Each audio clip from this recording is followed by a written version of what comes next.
Music by A to Z Dhaka. आप सुन रहे हैं जितेंद्र बाबा तिवारी को। शादी के भातार नहीं लाया खटिया, शादी के भातार नहीं लाया खटिया। अब देवरे मनई है सुहाग रतिया, अब देवरे मनई है सुहाग रतिया। शादी के भातार नहीं लाया खटिया, शादी के भातार नहीं लाया खटिया। अब देवरे मनई है सुहाग रतिया, अब देवरे मनई है सुहाग रतिया।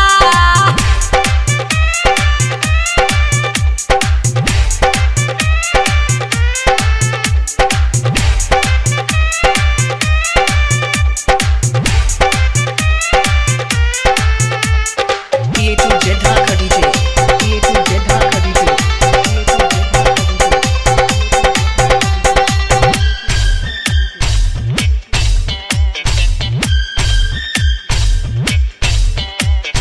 मौगा भातर जाके सुते दलानी, देवरे के संगे हम काटे नीचानी।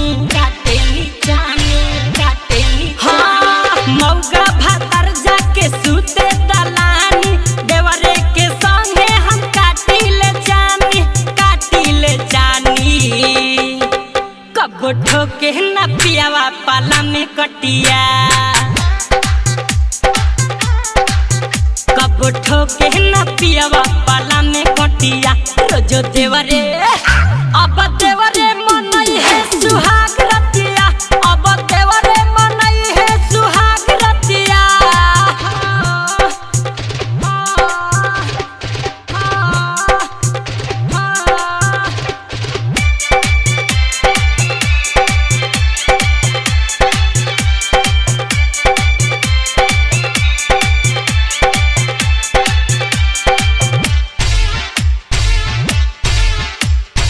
अगला के बाजार पर अस भातार पे, देवरे मजा लूटे खुला गतार से। हाँ, अगला के बाजार पर भातार के, देवरे मजा लूटे खुला गतार से। सुते से जिया पर रोजे सटा के छतिया, सुते से जिया पर हमसे सटा के छतिया। रोजो देवरे अब देवरे मनई है सुहाग रतिया, अब देवरे मनई है सुहाग रतिया। ए to Z Dhaka DJ, A to Z Dhaka DJ, A to Z Dhaka DJ.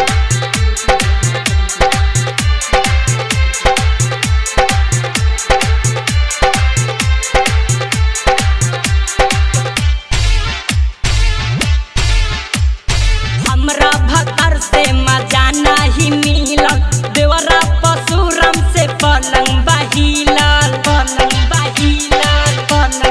हाँ, हमरा भतर से मजा नहीं मिलल, देवरा पशुराम से पलंग बहिलल। अली बाबा तिवारी माने न बतिया, अली बाबा तिवारी माने न बतिया। औरी देवरे अब देवरे मनई है सुहाग रतिया, अब देवरे मनई है सुहाग रतिया, अब देवरे मनई है सुहाग रतिया। Recording by A to Z Dhaka.